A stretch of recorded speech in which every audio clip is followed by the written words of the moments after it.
माता दी, आज का विषय हमारा प्राणायाम के ऊपर है।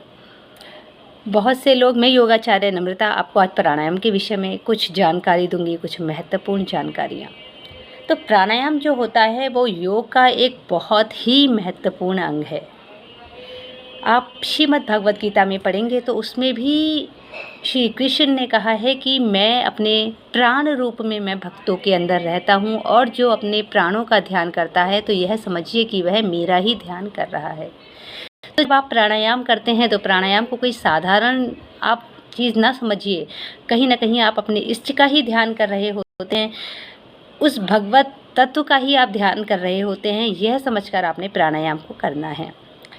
तो प्राणायाम से हम क्या समझते हैं? क्या प्राणायाम केवल सांस को लेना और छोड़ने तक सीमित है? नहीं, प्राणायाम सांस को लेने और छोड़ने तक सीमित नहीं है।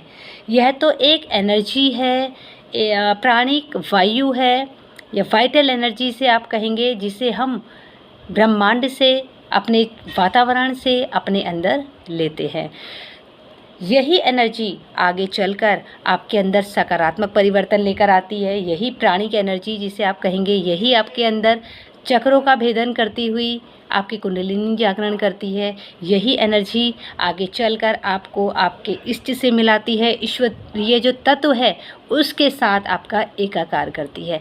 तो प्राणायाम कोई साधारण चीज़ नहीं है कि हम सोच लें प्राणायाम में अगर आप जाएंगे तो इतनी गहराई है, इतनी गहराई है कि वह आपको शारीरिक रूप से तो स्वस्थ करेगा ही साथ आध्यात्मिक रूप से वो आपको चरम सीमा तक ले जाने में सक्षम है। इतनी शक्ति प्राणायाम रखता है। लेकिन ध्यान रखने योग्य बात यह है कि जब भी आप प्राणायाम करें तो किसी योग्य शिक्षक जो प्राणायाम का पूरा ये कहेंगे कि जानकारी रखते हों, उनके आप अंडर में ही करें, उनके सानिध्य में ही करें। 3 तरह की नाड़ियाँ हमारे शरीर में बताई गई हैं: सूर्य नाड़ी, चंद्र नाड़ी, सुषुम्ना नाड़ी। तो और चक्र जहाँ विराजमान होते हैं वह हमारे सुषुम्ना के बीचों बीच विराजमान होते हैं।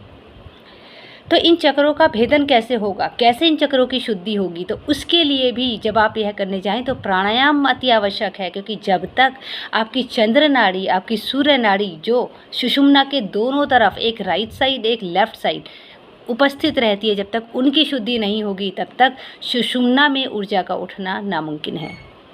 तो इसीलिए अगर योग सीख रहे हैं तो प्राणायाम को महत्व अवश्य दीजिए, क्योंकि यही वो सीढ़ी है। प्राणायाम को कोई साधारण चीज़ ना समझिए। प्राणायाम प्राणों का आयाम आपके चित्त को यह शांत करेगा, विचारों को यह शांत करेगा, साथ ही साथ ऊर्जा का स्तर, या जिसे कहेंगे ऑरा भी कहीं ना कहीं प्राणायाम के कारण ही आपका तीव्र होता है, आपका पॉजिटिव ऑरा आपका बनता है।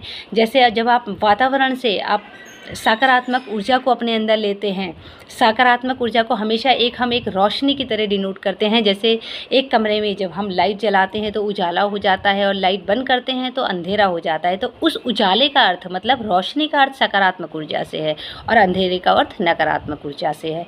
तो आप जब प्राणायाम करते हैं तो वातावरण से आप इसी सकारात्मक ऊर्जा को अपने अंदर लेते हैं, अपने इष्ट की सकारात्मक ऊर्जा को अपने अंदर लेते हैं, और यही ऊर्जा आगे चलकर आपके चक्रों का भेदन करती है। साथ ही साथ आपके अंदर बहुत सारे सकारात्मक बदलाव आपके अंदर लेकर आती है। यहाँ तक कि ब्रह्मचर्य का पालन भी आप बिना योग करे, या तो आप भक्ति में इतने निपुण हों, आप भक्ति मार्ग में इतना आगे बढ़ चुके हों, फिर आपको कोई चीज़ रोक ही ना पाए, देवीय कृपा आपके ऊपर हो जाए, या फिर आप योग के माध्यम से आप उस इष्ट तक इष्ट को प्राप्त कर सकते हैं।